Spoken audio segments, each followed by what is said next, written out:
Welcome to Heartbreak Chronicles. Marcus Bennett sits in his spacious home office, his fingers gently running over the blueprints of the latest building project in front of him. The winter sunlight poured through the floor-to-ceiling windows on his desk, reflecting those clean, sharp lines. It will be another masterpiece of his career, a museum of modern art that showcases his innovative design ideas. As the founder of Bennett Architects, Marcus has always been known for his perfectionism and rigor in the field of architectural design. At this point, he was focused on tweaking the details of the design until his thoughts were interrupted by a sudden beep from his laptop. "You have received a new message from Rachel." Marcus clicked on the message, originally expecting a report on his daughter's routine after-school activities. However, four simple words on the screen shattered his world in an instant. "Dad, view attachment." He found an ordinary-looking folder on his desktop. Upon clicking on it, a plethora of screenshots, message logs, and emails poured in. They were evidence gathered by his 15-year-old daughter, Rachel, through surveillance software installed on her stepmother Jessica's cell phone. An intimate conversation between Jessica and real estate developer Oliver Wilson. Oliver was a regular in their social circle, often appearing at various business dinners. "I love you, Oliver. Marcus will never be able to understand me the way you do." A message read, "Leave him. I'll give you everything you want." Oliver replies. Marcus's fingers clenched around the edge of the table, his knuckles white with exertion. 15 years of marriage is reduced to black and white evidence of betrayal on a screen. The messages go back months, each one an elaborate deception. There was a soft knock on the office door. "Dad?" Rachel's voice was soft as a whisper. "Come on in, baby." Marcus struggled to keep his voice steady, even though there was a storm going on inside. Rachel walked in, her dark hair neatly tied back in a ponytail, her blue eyes, inherited from her father, watching him carefully. Despite being only 15 years old, she shows maturity far beyond her years. "How long have you known?" Marcus asked, maintaining his composure. 3 months. Rachel walked over to her father's chair. "I've noticed that Jessica reacts strangely to her cell phone. She tenses up and puts it away whenever you're near." "So I installed monitoring software on her device." Marcus turned to look directly at his daughter. "You shouldn't have to take on this kind of responsibility. Someone has to watch your back, Dad," Rachel said firmly. "And there are worse things. I found something in Jessica's email about my trust fund." Marcus' expression became more somber. "What's the content?" Rachel opens another file that shows a series of bank statements. These records clearly show that Jessica has been systematically taking money from Rachel's trust fund. "She's been stealing for months," Rachel explained. "Designer bags, jewelry, weekend dates with him, all with my money." Marcus stood up slowly, his tall frame stiff with suppressed anger. His thoughts went back to the wedding scene 15 years ago, where Jessica wore a white wedding dress and promised to stay together forever. He believed in her so much then and gave her everything she wanted. "Dad?" Rachel's voice pulled him back to reality. "What are you going to do?" Marcus placed a hand on his daughter's shoulder. "Do nothing for now. We wait." "Wait." "Yes, wait. Trust me, honey. Jessica thinks she's smart. Let's see how smart she really is." That night, Marcus kept to his usual routine. He prepared dinner, set the table for 3, and waited. Jessica returned at 7 p.m., designer shopping bag in hand, her long blonde hair perfectly tousled. "Sorry I'm late," she announced absently. The interior design consultation for the Wilson project ran a little long. Marcus watched her, watching the life flow so easily from her lips. "How's Oliver been?" "Okay," Jessica replied casually, then froze. Her blue eyes looked warily at Marcus, searching for any sign that might reveal that he had been informed. "Dinner's ready." Marcus turned calmly. "Rachel, come down for dinner." Throughout dinner, Marcus watched his wife carefully. She did change a lot, becoming more snobbish and selfish. The woman who once would have laughed at his jokes and supported his dreams now only sees him as a tool to get what she wants. That night, while Jessica slept beside him, Marcus lay in bed tossing and turning. She thought she had it all planned out: take his money, take her daughter's future, and run away with Oliver Wilson. But what she doesn't realize is that Marcus Bennett is not the type of person who will be easily predicted or defeated. People always said he was too focused on his work, too rational and calm. Perhaps it was this character trait that allowed him to remain calm when he discovered such a great betrayal. At the moment, he was inwardly constructing a perfect plan for revenge, like designing a building where every detail had to be precise. Jessica won't know that her betrayal not only hurts a man who loves her dearly, but angers an adversary known for his precision and decisiveness in the business world. Marcus Bennett will make her realize that some betrayals are far more costly than she ever imagined. Rachel arrived in her father's study early the next morning to find him flipping through some papers. "What are we going to do next?" she asked. Marcus looked up, his eyes revealing a coldness she'd never seen before. "We do nothing, for now. But I assure you, when the time for action comes, they will regret ever betraying us." The promise weighs heavily in the early morning sunlight and signals the beginning of a well-planned revenge. Marcus Bennett will make the betrayer pay with his usual calm and precision. And that is just the beginning. Early the next morning, Marcus has two visitors in his office. William Thompson was his best friend for 20 years and one of the finest lawyers in town. The other is private investigator Nathan Reed, a professional known for his discretion and efficiency. All the evidence is here. Marcus pushed the documents Rachel had gathered to the center of the table. "I need your help, but it must be kept absolutely confidential." William scrutinized the document, his expression growing more serious as he read further. "The records of these trust fund transfers," he said, pointing to one of the documents, "have constituted a major financial fraud. Oliver Wilson's involvement further complicates this case." Nathan, on the other hand, focused on another pile of documents. "Several of Wilson Construction's recent projects look suspicious. Give me a week and I can dig deeper into their finances and construction safety record." Marcus nodded in agreement. "Go for it. I want to know all their secrets, every detail. But remember, now is not the time to take action." William put down the paper in his hand and looked seriously at his longtime friend. "Marcus, I've known you for 20 years. What are you going to do?" "I'm going to make them realize," Marcus' voice was calm and firm, "that betrayal has a price." Meanwhile, Rachel started her part in her room. As a teenager growing up in the digital age, she understands social media and online technology far better than anyone else. She created multiple anonymous accounts and began collecting and organizing information on various platforms. "Look at this, Dad." A few days later, Rachel shows Marcus what she's found. "Not only did Jessica steal money from my trust fund, she also flaunted the luxury items she bought with the money on social media. Every transaction was documented, and every bragging post left evidence." Marcus gazed at the screen, and a cold smile appeared at the corner of his mouth. "Very well, continue monitoring. But don't take any action for now." Nathan's findings came out a week later. Wilson Construction has violated at least 12 major building safety regulations in the last 3 years, he reported to Marcus, and they covered them up by bribing inspectors. "What's even more interesting is that Jessica seems to play a big part in it." "Explain." Marcus gestured for him to continue. "She used your social connections to help Wilson get access to those key people. There is evidence that she was not only aware of these violations, but actively involved in them." Marcus stood in front of the window, looking at the iconic Wilson Construction building in the distance. "William, is this enough information to take legal action?" "It's perfectly adequate," William replied. "But if you want to destroy them completely, we need more. Let Nathan continue his investigation while I prepare the necessary legal documents." Jessica seemed completely oblivious to the impending storm. She continued her life of luxury, frequenting upscale stores and attending social events. Each time she came home with a new shopping bag, each time with money from Rachel's trust fund. "It's too much," Rachel told her father one night.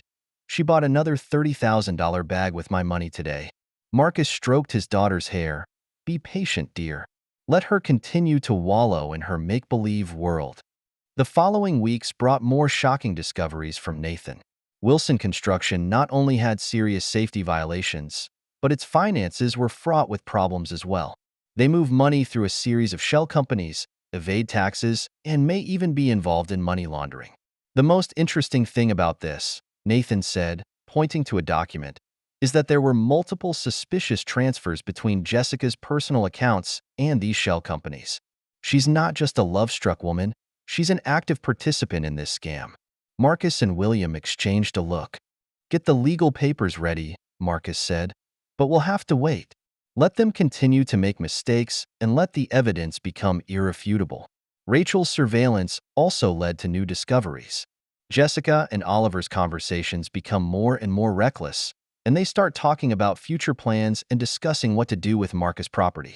"They're so conceited," Rachel said angrily. "They think you'll never find out, never fight back." Marcus held his daughter's hand. "That's exactly our strength. At the right time, we'll show them what a dangerous weakness ego can be."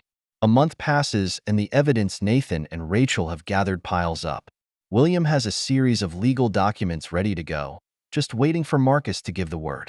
But Marcus still waits, like a patient hunter, for the best time to strike. That is, until one day when Oliver Wilson questions Marcus' abilities in front of a crowd at a business dinner. "You're too rigid, Bennett," he said with a contemptuous smile. "You need to learn to be flexible or you'll soon be out of fashion." Jessica stood next to Oliver with a smug smile on her face. She didn't think Marcus would fight back, like he had every time in the past. Marcus just looked at them calmly. "Maybe you're right, Mr. Wilson. Change is indeed coming." That night, Marcus gathered William and Nathan. "It's time," he said, "to initiate our program." William nodded. "All the legal documents are ready. Once we start, there's no turning back." "They chose the path of betrayal," Marcus said with icy determination in his voice. "Now let them suffer the consequences." Rachel stepped aside and opened her laptop. "The social media accounts are all set, Dad. At your command. The truth will spread all over the internet." Marcus looked at the loyal team in front of him, each of them ready for their task. The revenge machine is about to kick in, and Jessica and Oliver are even basking in their illusory victory. "Begin," Marcus gave his final order. "And let them know that betraying Marcus Bennett was the biggest mistake of their lives." Early the next morning, a tense atmosphere gripped the conference hall of the city's most prestigious hotel, the Grande. Marcus chose this location on purpose, the very spot where Oliver Wilson used to hold his big business celebrations to show off his success. And today, this would be the place where his dreams would be shattered. Morning light poured into the venue through the huge floor-to-ceiling windows, adding a touch of ironic splendor to the drama that was about to unfold. William Thompson arrived early and was going through the prepared documents and projection equipment one by one. He knew that every detail of the day had to be perfect, because this wasn't just a press conference, it was a carefully planned public execution. The press conference is scheduled to begin at 10 a.m. and will be attended not only by traditional media reporters, but also by a host of business analysts and social media influencers. There was a breathless sense of anticipation in the air. In the ready room of the conference hall, Marcus stands in front of a mirror straightening his tie. He chose a dark gray tailored suit, stately but not too sharp. The outfit made him look both professional and intimidating, perfectly suited to today's occasion. "Are all the papers ready?" he asked, turning around, with an austerity in his voice that didn't allow any details to be missed. "It's ready exactly as planned," William replied as he went through the list of documents. "Every single one of them has been certified by a notary public, and every single allegation is backed up by solid evidence." The legal process was fully compliant, and they couldn't find any loopholes. Rachel sat in the corner, staring intently at her laptop screen. Her fingers flew across the keyboard, making sure all social media accounts were on standby.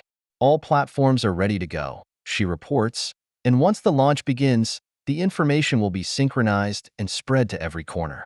At 9:30, guests began to arrive. Marcus watched every move in the venue through the one-way glass of the ready room. He saw that several prominent financial journalists were taking their seats in the front row, and their presence would ensure that the launch would receive maximum attention. At 9:50, Jessica and Oliver also showed up at the venue. They looked relaxed and at ease, obviously still reeling from their perfect scam. Jessica was wearing a valuable suit, purchased with money from Rachel's trust fund, Marcus thought with a sneer. Oliver, on the other hand, displays his trademark cocky grin as usual, completely oblivious to his impending fate. "Look at how smug they are," Rachel whispered, with suppressed anger in her voice. "They thought they'd never get this day." Marcus gently squeezed his daughter's shoulder. "That's why today's blow will be even heavier." At 10 o'clock sharp, the lights in the conference hall dimmed slightly. William steps up to the podium and his presence immediately catches Jessica's attention. Marcus clearly saw her expression change, from confusion to panic, in just a few seconds. "Ladies and gentlemen," William's voice carried through the sound system, "thank you for being here today. What we are about to reveal is a shocking truth about fraud, backbiting, and dangerous negligence. This truth will shake the very foundations of business in this city." The big screen lights up and the first batch of documents begins to be displayed. Those are Wilson Construction's safety inspection records for the past 5 years, and every page is labeled with forged signatures and false certifications. The venue began to resound with the sound of cold air being sucked backward. "These records clearly show," William continued, his voice growing harsher, "that Wilson Construction systematically violated building safety codes, putting the lives of thousands of potential occupants at risk. They substitute cheap materials for those required by safety standards and cover up these violations by bribing building inspectors." Oliver Wilson lurched to his feet, his face contorted with rage. "This is slander, pure slander. I'm going to sue you." Just then, Marcus steps into the podium through the side door. His appearance brought silence to the room. "Please be seated, Mr. Wilson." His voice was calm and oppressive. "We're just getting started. You call that slander? Then what follows may disturb you even more." The next set of documents appear on the screen. Transfer records from the shell company, a list of the inspectors who were bribed, and, most shocking of all, hard evidence of Jessica's involvement. Photographs showed her meeting with a number of officials who had been bribed, and bank records confirmed that she had handled a large number of suspicious transfers. The entire venue was abuzz. Reporters were frantically recording every detail, with camera flashes coming and going. Rachel hit enter, and the evidence simultaneously exploded across all major social media platforms. "This can't be. These are forgeries." Oliver's voice had taken on a distinctly panicked tone. Jessica, on the other hand, sat in her seat, her face as pale as paper. "Really?" Marcus turned to the audience. "All of the journalists in the room have been given copies of the relevant documents, including the notary's certification. Mr. Wilson, you're talking about suing us? Be my guest. I'll see you in court." Meanwhile, Rachel launches her carefully prepared social media offensive.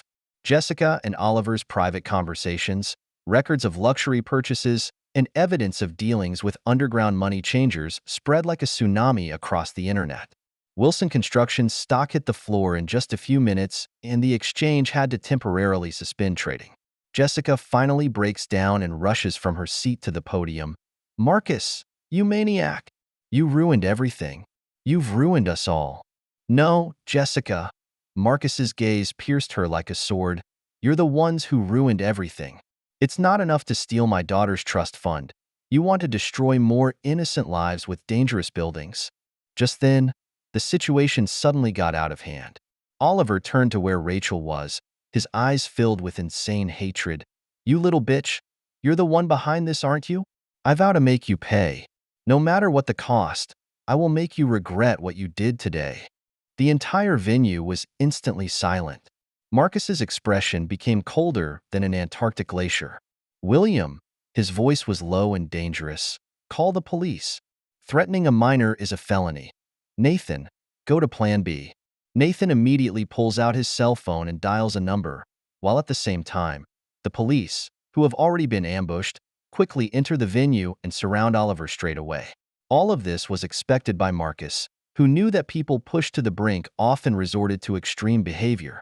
"Mr. Oliver Wilson," the lead officer announced, "you are under arrest on suspicion of commercial fraud, building safety code violations, and threatening a minor. You have the right to remain silent, and anything you say will be used against you in a court of law." As Oliver is taken away in handcuffs, Marcus turns to a dazed Jessica. "As for you, dear ex-wife, IRS investigators are waiting outside. Financial fraud and tax offenses are no small matter, especially when you're hiding stolen money in offshore accounts. Rachel closed her laptop and walked over to her father. The entire venue was still in shock as flashbulbs kept flashing and reporters scrambled to cover the sensational news. Outside the venue, the flashing lights of police cars colored the entire neighborhood red and blue. "You had everything planned out," William whispered to Marcus, "including how they might react." "They threatened my daughter," Marcus replied, steel determination in his voice, "and that was their biggest mistake. No one can threaten my family and not pay the price." The storm continued the week after the press conference. Wilson Construction's stock continues to plummet as investors pull out. All of the company's projects were ordered to be shut down for investigation, and the safety hazards that had been covered up for years were finally given the attention they deserved.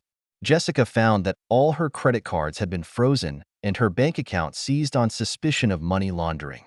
Her once proud social circle fell apart overnight, with no one willing to take her calls or respond to her pleas for help. This once glorious woman is now like a trapped beast, trapped by her own greed and betrayal in a cage of her own weaving. In Marcus's office, Rachel watched the news coverage and turned to her father and asked, "Do you think that's enough?" Marcus stood in front of the window, gazing at the lights of the city at night. "Their punishment has just begun. Threatening you was their last and biggest mistake. I will never be soft in this matter." The story continues, but the end is predetermined. With a perfect revenge, Marcus Bennett proves to everyone the truth that betrayal will eventually pay, and that price, more often than not, is much heavier than the betrayer imagined. The days that followed were like a carefully choreographed symphony of destruction, with every note speaking of the overthrow of the betrayer. Nathan's investigation continues to bring new evidence as Oliver Wilson's business empire collapses piece by piece like dominoes. Marcus sat in his office, reading the latest survey. "The evidence of Wilson Construction's third-quarter earnings fraud is overwhelming," Nathan said, pointing to the documents. "They covered up huge losses through sham contracts and artificial manipulation of the books. The IRS has begun a full investigation." "Very well," Marcus said as he put down the file. "Have William prepare to petition the court for a conservatorship on all of Wilson's assets." Meanwhile, Rachel's surveillance uncovers Oliver's attempts to secretly transfer assets overseas. "There's been unusual activity in his accounts in the Cayman Islands," she reported to her father, "and he seems to be preparing to escape." Marcus sneered, "Notify customs and the police that he's been placed on the restricted list. Let him try what it's like to be trapped in the web of lies he's woven." Oliver's attorney attempted to contact Marcus with a settlement offer. "Mr. Wilson is willing to pay substantial damages," the lawyer said carefully, "if you agree to withdraw the charges. Tell your client," Marcus's voice was like a cold polar wind, "that this is not about money. He threatened my daughter, and that's unforgivable. Jessica's situation is no better. Her once glamorous life has been completely destroyed.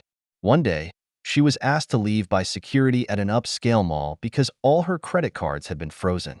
The sales clerks who had flattered her now looked at her with contempt. "Please, Marcus," Jessica cried over the phone. "I need the money. I can't even pay the rent." "Do you remember how you stole the money from Rachel's trust fund in the first place?" Marcus asked calmly.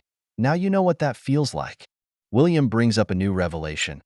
Oliver's partners are starting to fall in line, and they're giving up more insider information. It turns out that Wilson Construction has been using inferior building materials for the past decade, and at least 20 projects have significant safety hazards. Marcus immediately rallied his team. "I want this on the front page of every mainstream media outlet. Let homebuyers know that their lives were once in the hands of this scammer." When the news was announced, there was a public outcry. Owners of Wilson Construction's projects were outraged and class action lawsuits ensued.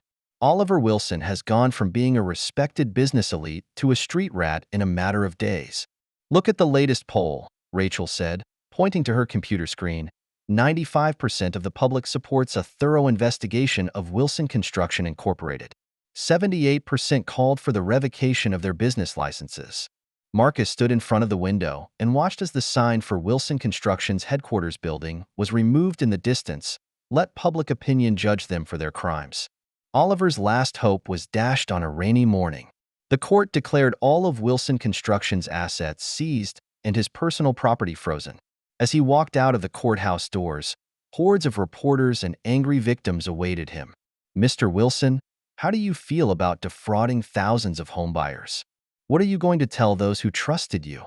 Where are your moral boundaries when you threaten an underage girl?" Oliver lumbered into the limo, but that no longer stopped his image from completely crumbling in the public eye. Jessica tried to defend herself via social media, but every post drew a tidal wave of ridicule and condemnation.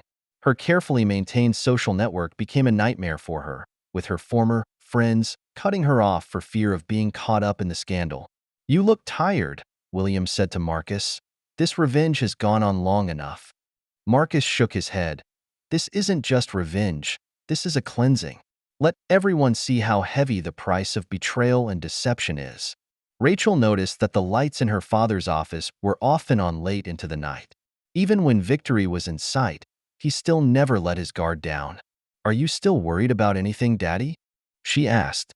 "In this world," Marcus replied, "it is not the defeated enemy who is the most dangerous, but those who still hold out. I'm going to make sure they never make a comeback." Oliver eventually collapsed under tremendous pressure. He suffered a nervous breakdown during an arraignment and tearfully confessed to all charges. "Yes, we used inferior materials," he choked out, "and we bribed inspectors to falsify safety reports. I'm sorry, I really am." But the apology came too late. The prosecution had more evidence than he thought. Ultimately, the court sentenced Oliver Wilson to 10 years in prison, plus a hefty fine. The once powerful businessman will spend the best years of his life behind bars. Jessica was not spared. The tax authorities have confirmed that she is suspected of major tax violations, and charges of money laundering and financial fraud are also on the table. She ultimately accepted a plea deal from the prosecution, and although she avoided jail time, she had to surrender all of her ill-gotten gains and undergo a long period of community service. "You guys destroyed everything for me," Jessica told Marcus at their last meeting, bitterness in her voice. "No," Marcus replied calmly. "It was you who chose the path of destruction. You betrayed our family, you betrayed your stepdaughter, and now you're just reaping what you sowed." Over time, the story grew to become a cautionary tale in the business world. People talk about how Marcus Bennett upheld justice with coolness and intelligence, and how he made the betrayer pay dearly. But only a few know that the source of it all is a father's guardianship of his daughter. "We won," Rachel told her father one night. Marcus looked out the window at the stars. "No, dear, we're just defending what should be defended. Loyalty, honesty, family. These values are always worth everything we have to protect." The storm eventually subsided, but it left a lesson that will always be remembered. The price of betrayal is far heavier than anyone could have imagined. Marcus Bennett, on the other hand, proves in his own way that there are some lines that should never be touched, and some lessons that must be conveyed in the harshest way possible. 10 years later, on a clear fall morning, Marcus Bennett stood in his office on the top floor of his new headquarters building, overlooking the city he'd spent 30 years conquering. The years had left a few silver strands at the corners of his hair, but those blue eyes were still as sharp as ever. The Bennett architecture empire has become one of the largest architectural design groups in the country, with their projects located in major cities. Each building is a testament to the spirit of perfectionism and innovation. "Daddy," pushed Rachel, who had grown into a graceful and capable career woman, through the door. As the group's chief technology officer, she blends her father's architectural vision with modern technology, with materials ready for board meetings. Marcus turned and smiled. "There's more to announce today than just the quarterly report, right?" Rachel nodded. "The Bennett Family Foundation's 100th Child Care Center is about to open, and it's going to be one of our biggest projects." After that storm 10 years ago, father and daughter decided to turn a painful experience into a positive one. They established the Bennett Family Foundation, which specializes in helping families who have suffered betrayal and hurt, especially the minors among them. This decision changed not only their own destiny, but the lives of countless others. "Will William still be in attendance?" Rachel asked. As their longtime friend and legal advisor, William Thompson has seen the family through its ups and downs. "Of course," Marcus said. "We couldn't have gotten this far without him." The conference room was packed, and the cameras of the major media were trained on the podium. Marcus stood in front of the podium and looked around. 10 years ago, on a similar occasion, he had crushed the betrayer's plot. But today, he is announcing hope and rebirth. Over the past decade, Marcus began his speech. The Bennett Group has not only been commercially successful, but more importantly, we have found the true meaning of success. Through the Bennett Family Foundation, we have helped more than 100,000 families rebuild their lives and provided educational grants to 5,000 youth. There was thunderous applause from the stage. At this point, a reporter asked a sensitive question. "Mr. Bennett, what are your thoughts on the news that Oliver Wilson is about to be granted parole?" The room was quiet for a moment. Marcus's gaze became deep. Everyone is responsible for their own choices. Mr. Wilson has paid his dues, and I'm sure he's learned that the hard way. In fact, Oliver Wilson's release from prison no longer matters to anyone. The once powerful business magnate had already been diagnosed with major depression while serving his sentence. His wife had long since remarried, and social circles had forgotten him completely. He is said to be working in a small-town auto repair shop, trying to start an ordinary life again. As for Jessica, she moved to another state after completing her community service and works as a shopper at a regular department store. Once the glittering socialite, she now has to live cautiously on a meager paycheck. She had tried to contact Rachel, but all the letters had been returned unopened. "Have you never regretted being so hard on them?" Rachel asked her father one night. Marcus shook his head. "Severity is not the goal, justice is." Looking at how many people our foundation has helped proves that even the darkest experiences can spawn light. The Foundation's newest project is a youth entrepreneurship program that provides opportunities for young people who come from troubled families. "These kids need to know," Rachel said at the program's launch, "that life's setbacks shouldn't define their future." Over the course of a decade, the territory of Bennett's architectural empire continued to expand. Their projects are no longer limited to commercial buildings, but have turned more to livelihood projects. Each building strictly adheres to the highest safety standards, which has become their gold standard. "Remember how Wilson Construction cheated customers with cheap materials?" Marcus said at an employee training session. Integrity and responsibility are not just slogans, but guidelines that must be in the blood. On Rachel's wedding day, the entire city's elite came to congratulate him. She chose to commemorate her upbringing in this way by having her wedding at the first children's center that the foundation helped to build. "You know," she said to her father, "that storm taught me what's really important. Not money, not status, but those values that have stood the test of time." Marcus arranges his daughter's veil. "You know this before I do. You're the one who taught me that hurt can be turned into power." The Foundation's impact continues to grow, and the family crisis intervention system they have developed has been recognized internationally. Rachel's in-person supervision system was developed to ensure that it could detect early signs of family problems and prevent tragedies. "It's not just a piece of software," she said at the system launch. "It's a promise that we won't stand by and watch any family fall apart." That's the end of today's story. For more captivating tales, hit subscribe and never miss an episode.